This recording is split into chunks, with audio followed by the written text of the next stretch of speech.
a robotic weevil that may save lives. Making bee hotels and a lot more out of mushrooms. Technology that's helping stores and products learn how we shop. How scientist detectives identify missing service members in this lab. What if?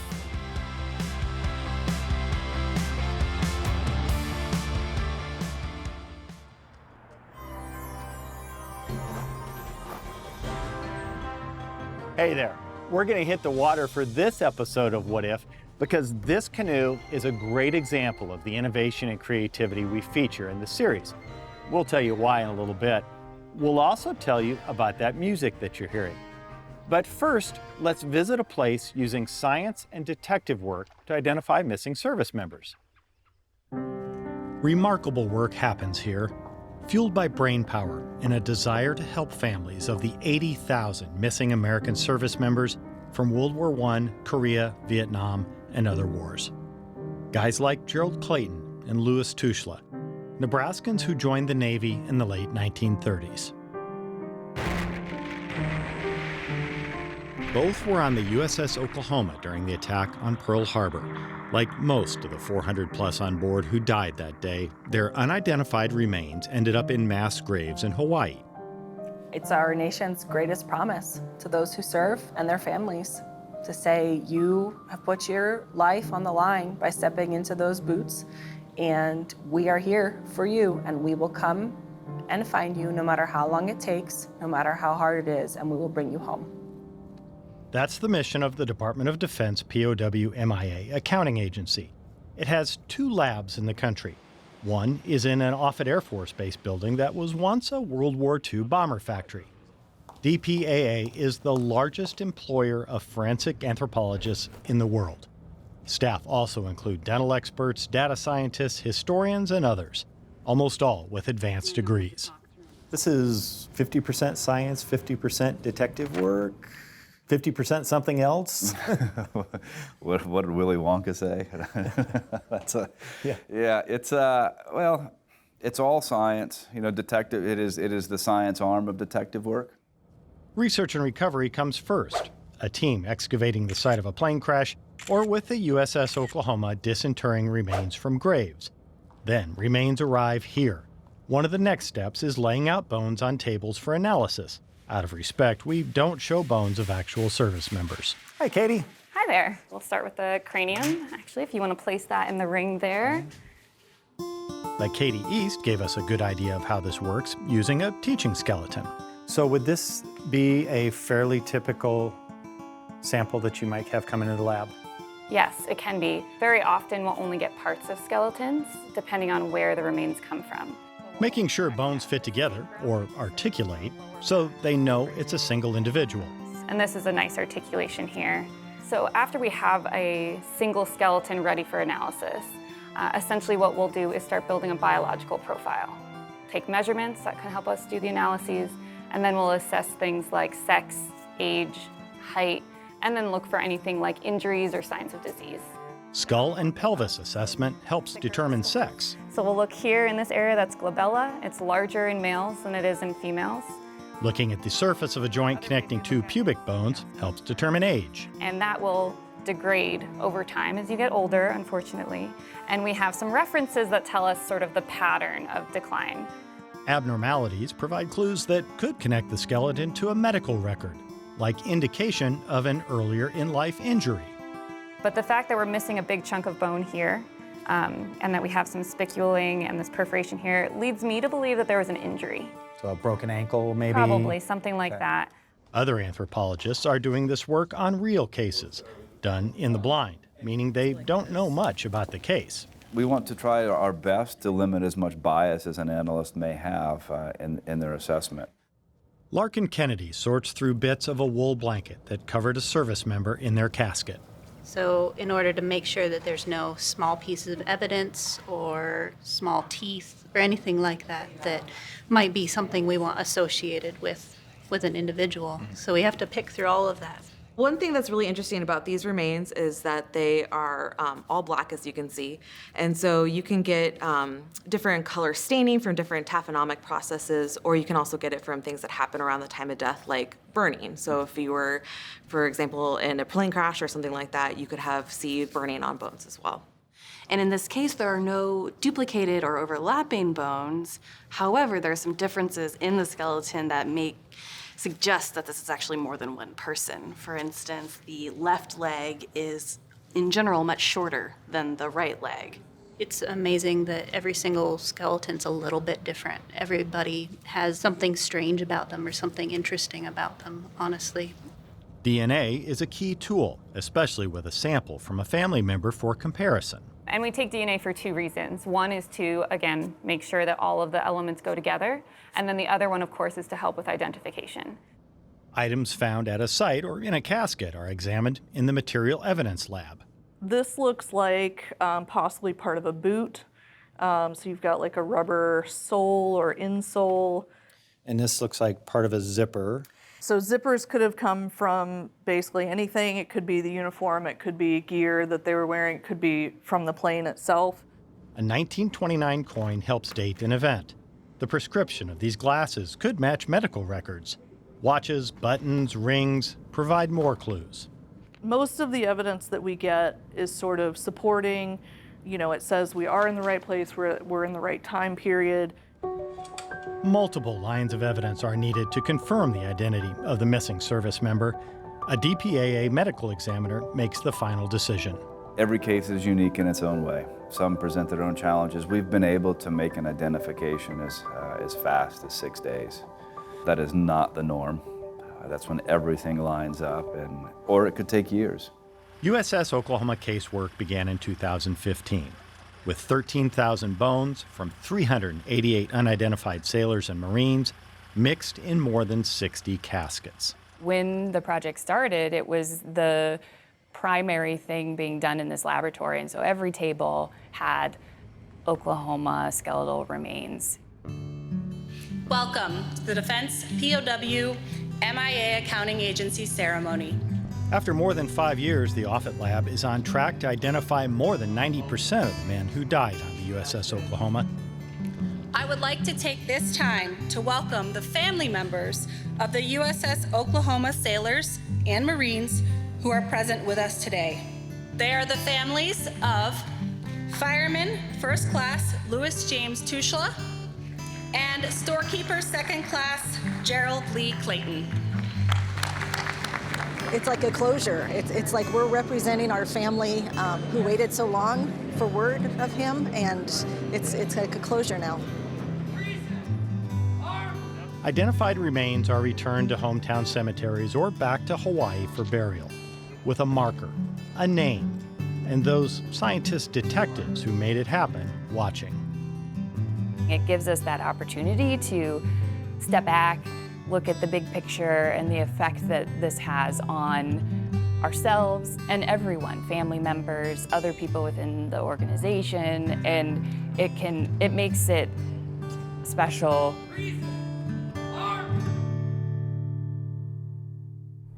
That music you're hearing now and in our stories, created by a wide range of Nebraska composers who submitted more than 170 pieces of music for use in our show. Check out the What If website to learn more about this very creative music. This is a Guinness World Record fungal mycelium canoe. Well, what's mycelium? Something the woman who built this is super passionate about. Well, my name's Katie Ayers, and I grow things out of mushrooms. Like this. And this. And hotels for bees. We'll explain later. And this.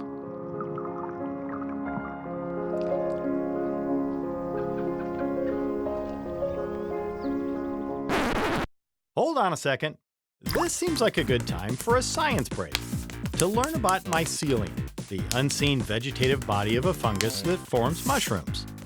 So what you normally see above ground is that mushroom, and then all these hyphal strings together as a whole are what we refer to as the mycelium, or the body of the mushroom.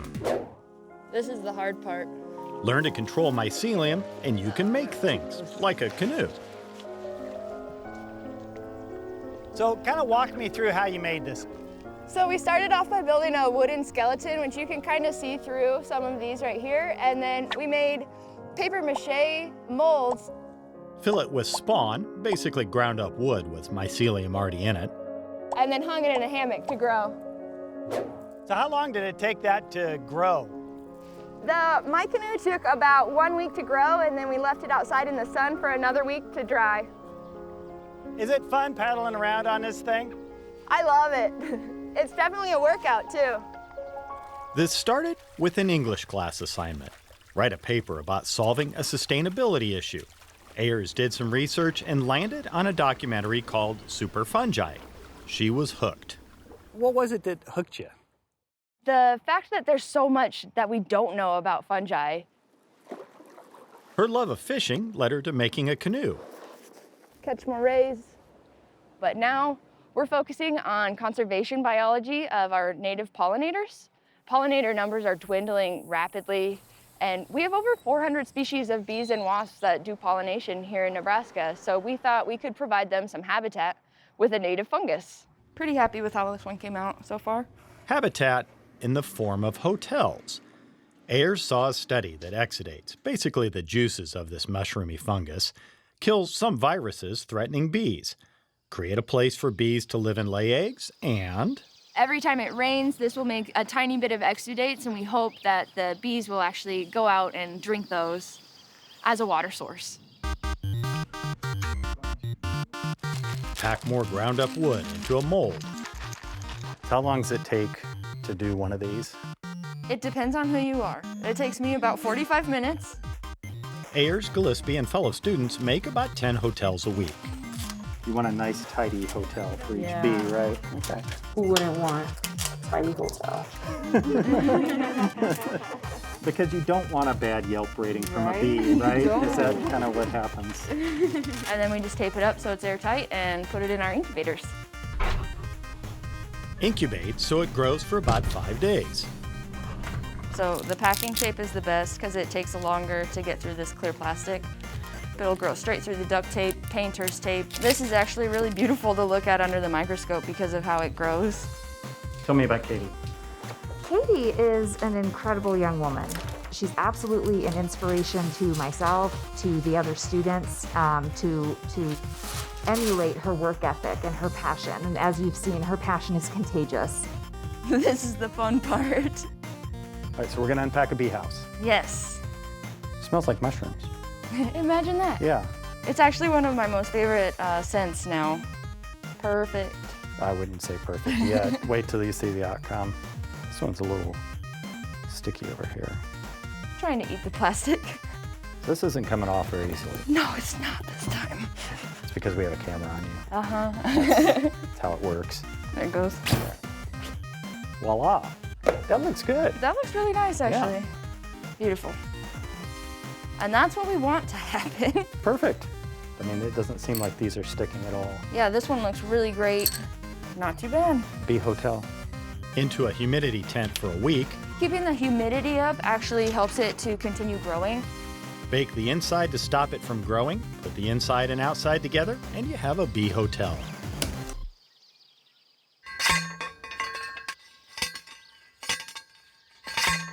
Ayers is installing hotels throughout Nebraska. She'll retrieve them, see how and how often bees use them, make adjustments, make more hotels, and maybe take the product to market after a few more years of development. Grants allow her research to continue, even though she's now graduated from Central Community College and starting a bachelor's degree at Washington State. The fact that we really don't know if this is gonna work or not, and that's the most exciting part to me. There is a risk involved with it. It could crash and burn, but this could also be game-changing for our native pollinators. Benefits for bees, benefits for the environment. Using a more sustainable biomaterial instead of solid wood or styrofoam, often used now for bee hotels. Ayers is part of a movement. A fungal materials Facebook group has more than 22,000 members worldwide. They're making all kinds of stuff out of mycelium. You can grow packaging, chairs, lampshades, insulation, fireproofing. There's so many things. It's fun, it's creative, but what's the big message of what you want people to learn from the canoe? I want people to experiment and realize that there's so much that mushrooms can do. Here in the Western world, we tend to be a little mycophobic, when really we should look to mushrooms and learn to love them a little more. Katie Ayers wants to change how we think about mushrooms. Our next story is about a self-described hustler who wants to change retail shopping.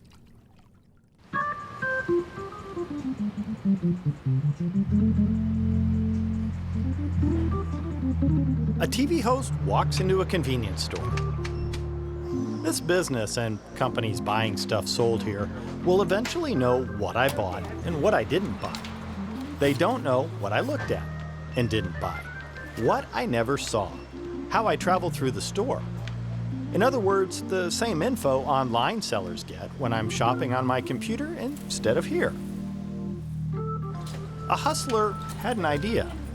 Create motion, light, and contact sensors that anonymously capture that missing information. Create platforms to analyze the data. Think of the 4 Ps, product, place, price, promotion. We really solve for the place aspect of that. Retail Aware tests tools in this West Omaha convenience store. A good place for Keith Fix and team to show us how it works. All right, so we have a monitor here. What's that telling us? So that Sense device is actually looking at motion. So we're characterizing your hand movement to say you picked up whatever was underneath there. So we can see how many folks walked by, but then we can also see how many people picked up product. So it gives you your conversion rate, and it's the most likely indicator to a sale.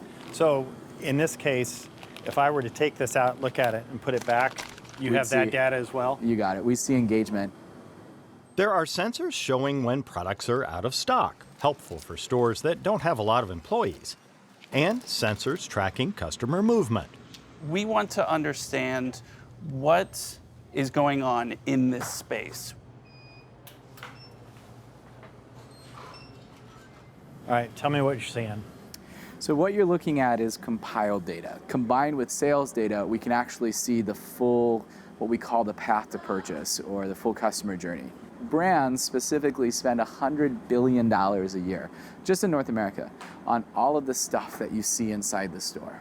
So that includes these merchandising displays, these light fixtures, messaging, so those posters that you see that go into the store, or special product displays.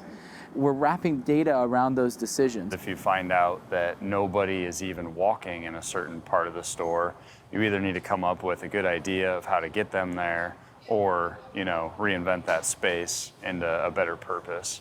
So I think that kind of data would go a long way and actually be worth paying for. The journey Keith Fix took to creating Retail Aware is just as windy as my path through this store. Tell me about yourself. How's that for wide and open-ended? Oh man, okay, so let's start. I've always been a little bit of a hustler. I'd always been, there's a point where, I got suspended for selling erasers and magazines on the school bus.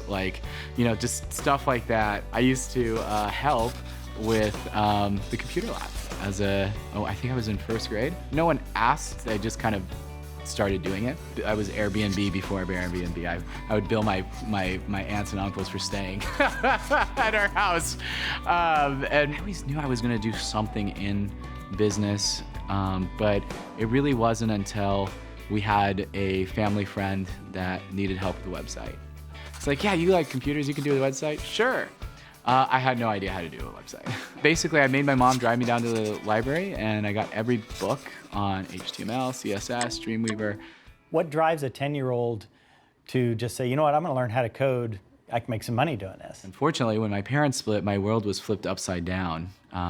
We went from having a very decent middle-class life to my mom and I being in a homeless shelter. It came out of, I needed to do it.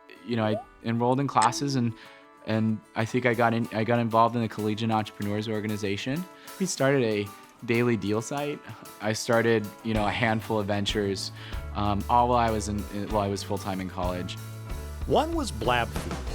digital displays for doctors' office waiting rooms, born from winning a business plan competition, fed by investment from the Winnebago Tribe's Economic Development Corporation, bought by the economic development arm of Nebraska's Ponca Tribe. Important because Fix is a Ponca Tribe member.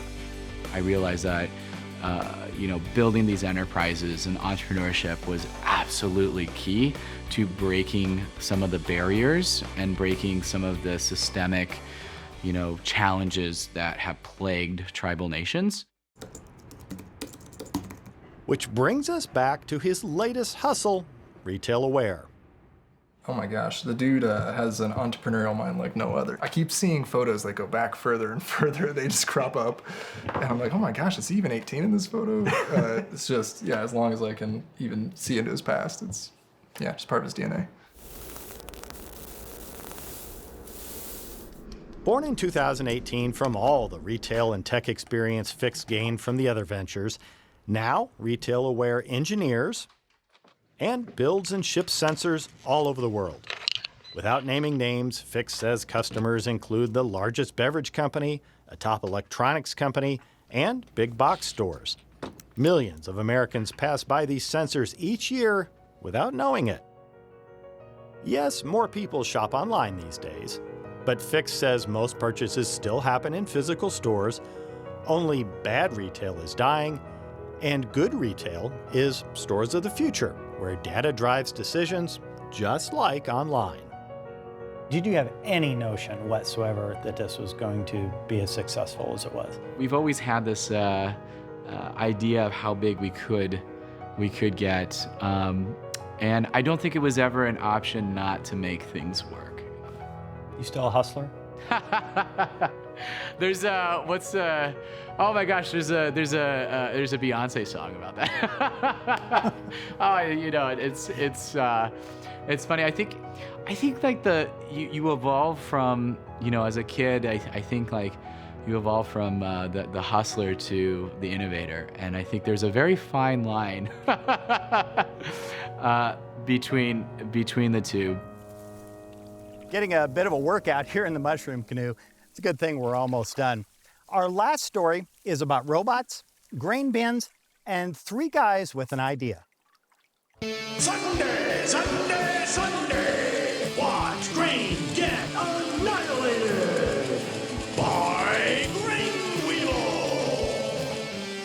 Quattro and friends toss, thrash, trash the enemy into submission.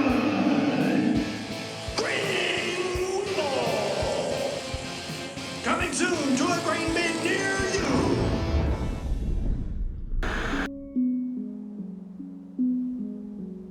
Monster Truck Show jokes aside, there's a serious reason three guys who had never seen a grain bin before are building this robot. Farmers often store grain in these bins after harvest before it's sold. Sometimes a farmer goes inside to make grain flow easier and break up clumps. Right now, there's not really any solutions other than a farmer with a shovel if there are problems inside of a bin. That can be deadly.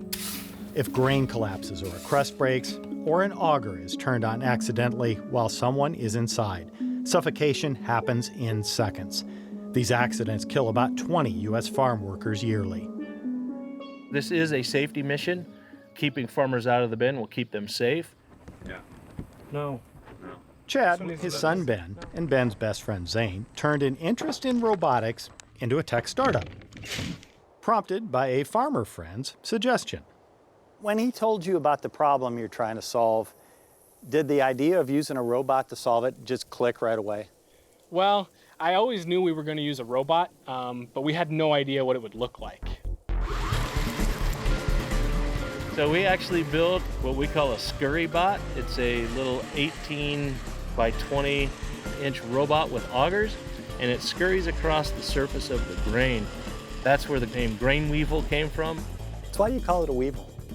So inside of these grain bins, sometimes if you let grain out to spoil or if you don't take good care of it, there's these little bugs called grain weevils that crawl on it. The Grain Weevil team thinks farmers will like the robot more than the bug. It does. It scurries across the top of the surface, And the engagement of our augers not only moves the robot, but it manipulates the grain. We're using gravity to manipulate the grain and do different tasks inside of the grain bin.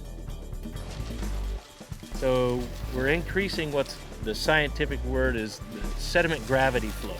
Introduce a little more air to the process and it flows down into a level state, which is an important process of managing a grain bin.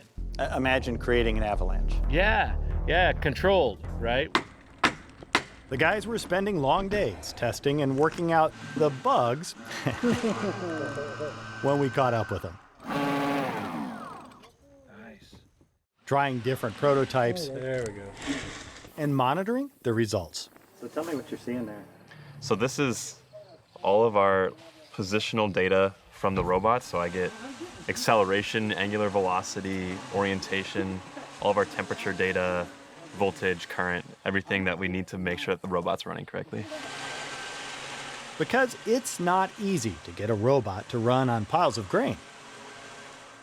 It took us over a year to even get a robot to drive on the grain. Quattro, your favorite then? Absolutely. Quattro going to win? Be the one on the I market? mean, he's winning so far, so if he just keeps on his trajectory, he's going to be the best robot out of them. Quattro! Quattro! Quattro!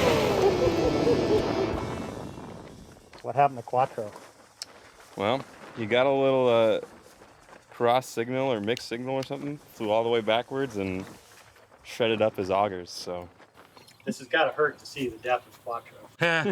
It's devastating. He'll be truly. back. Yeah, Zane kind of latched onto this, but you know, all of our robots are doing everything that we wanted to do, and Quattro was our favorite, but not anymore. Nah. We always like to break things because then we know how to fix it to make it better. What started as an idea for an educator and still in school Nebraska engineering students is close to reality. Armed with funding, including a prestigious MIT student prize, they're now running on-farm trials in Nebraska, Iowa, and Tennessee. The hope is it'll eventually be something farmers can just keep in a bin, operating on its own. What do you hope eventually happens with this product and this company? Truly, I hope that one day farmers don't ever get into a grain bin again.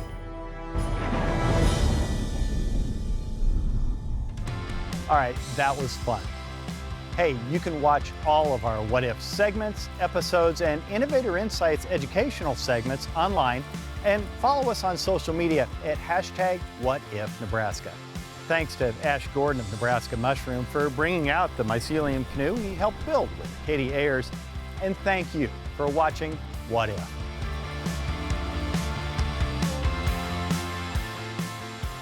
Trash bag camera.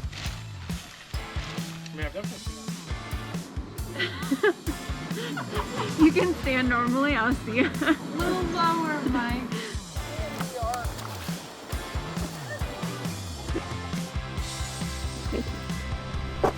A little cereal.